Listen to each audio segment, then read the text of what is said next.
Hello दोस्तों। साल 1973 राजस्थान का श्रीगंगानगर जिला। सुबह के 6 बजे के करीब जिले के सादुल पुलिस स्टेशन में ड्यूटी चेंज हो रही थी कि तभी फोन की घंटी बजी और कॉल रिसीव करने के बाद दूसरी तरफ से यह खबर आई कि कल रात गुरुद्वारे में 3 लोगों का कत्ल हो गया है। पुलिस तुरंत गुरुद्वारे पहुंची तो देखा कि गुरुद्वारे में सेवादार और उनके 2 बेटों का बेजान शरीर जमीन पर पड़ा हुआ था। फ्लोर पर बिखरा हुआ खून भी सूख चुका था। डेड बॉडी देखने के बाद ऐसा लग रहा था कि उन तीनों के कान के नीचे किसी भारी चीज से हमला किया गया था और इसी हमले की वजह से उन तीनों की जान गई थी।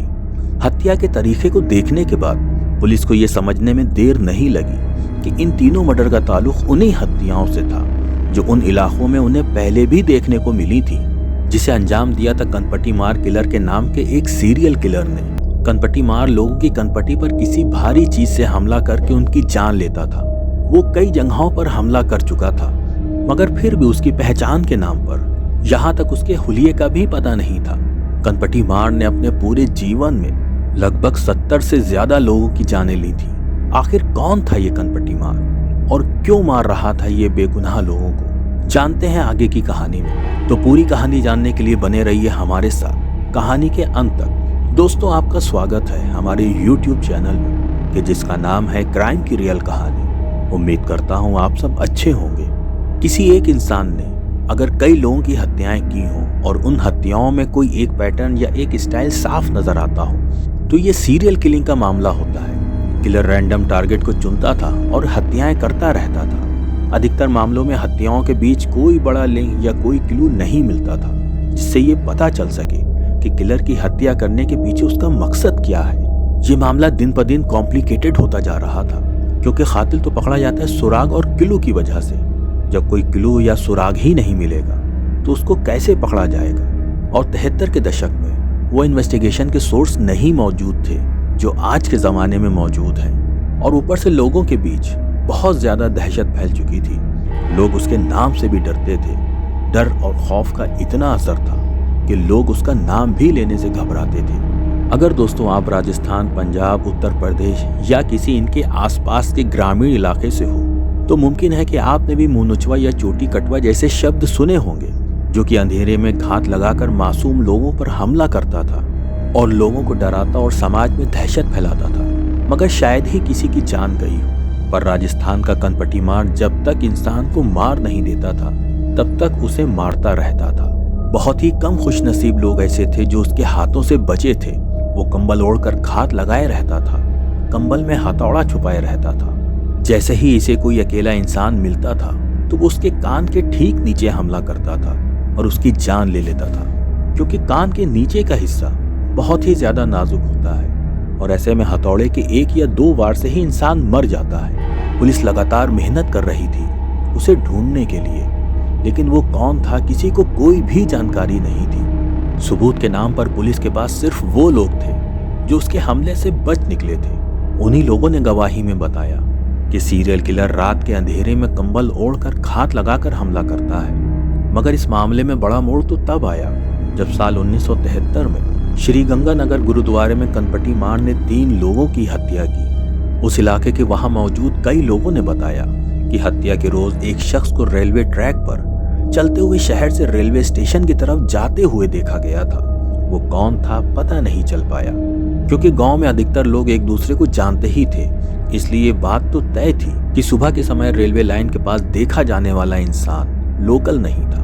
पुलिस उस शख्स को ढूंढते हुए पहुंची सादुलपुर रेलवे स्टेशन। यहाँ मौजूद रेलवे स्टाफ ने बताया कि सुबह तड़के सादुलपुर शहर से भटिंडा का टिकट जारी हुआ था। चेक करने पर पता चला कि वहां से भी एक टिकट सादुलपुर के लिए जारी हुआ था। पुलिस को शक हो गया कि जिस शख्स ने टिकट खरीदा था या जो यहाँ आया था उसका इस मर्डर से जरूर कोई ना कोई कनेक्शन होगा।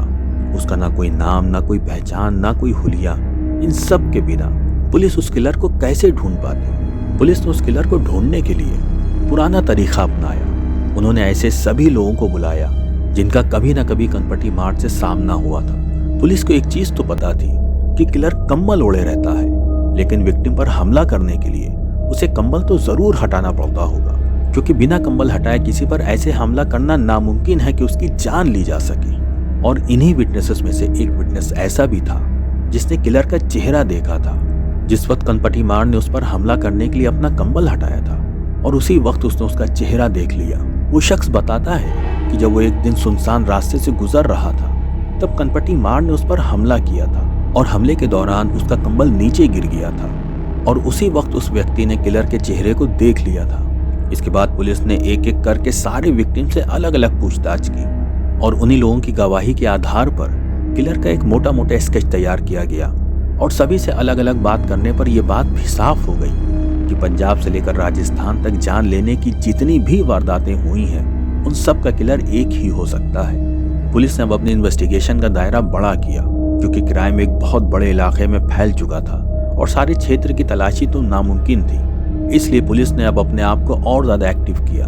दरअसल पुलिस अब ऐसी जगह और रास्तों पर नजर रखने लगी थी जो सुनसान थे और जहां पर वो क्राइम कर सकता था, मगर कनपटी मार का कहीं भी कोई पता नहीं चला। फिर साल 1979 में पुलिस के हाथ एक शख्स लगा। एक रात पुलिस एक सुनसान इलाके में गश्त कर रही थी। पुलिस ने देखा कि सड़क पर एक साया चल रहा है। गौर से देखने पर पता चला कि सड़क के किनारे चल रहे एक शख्स की वो परछाई थी। लगभग थोड़ी ही देर में उसने एक कंबल निकाला और ओढ़ लिया। इस पर पुलिस वाले समझे कि कोई हमारा ही आदमी होगा और ये सोचने के बाद इस चीज पर ध्यान नहीं दिया, मगर थोड़ी ही देर में सबको याद आया कि पुलिस के किसी भी सिपाही के पास तो कोई कंबल नहीं है और इसी के बाद सबने उसका इंतजार करना शुरू कर दिया। थोड़ी ही देर बाद वो पेड़ के पीछे से कंबल लपेटकर बाहर निकला और इस बार पुलिस ने उसे दबोच लिया। अपराधी को पकड़ने के बाद पुलिस को ये एहसास हुआ कि ये कोई अपराधी तो लग ही नहीं रहा है, मगर फिर भी उससे पूछताछ की गई। उसने अपना नाम शंकरिया बताया और जयपुर का अपना एक एड्रेस दिया।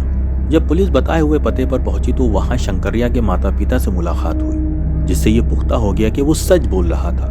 पुलिस ने थोड़ी और पूछताछ की। शंकरिया से पूछा गया कि पूरे राज्य में किलर का खौफ है, 60 से ज्यादा लोगों की हत्या हो चुकी है और ऐसे में तुम अकेले कंबल लेकर कहाँ घूम रहे थे। पुलिस को उस पर शक था, लेकिन उसके पास कोई हथियार बरामद नहीं हुआ था क्योंकि जितने भी लोग मरे थे उनके पोस्टमार्टम रिपोर्ट में साफ लिखा हुआ था कि किसी भारी चीज से उन सब मरने वालों पर वार किया गया था।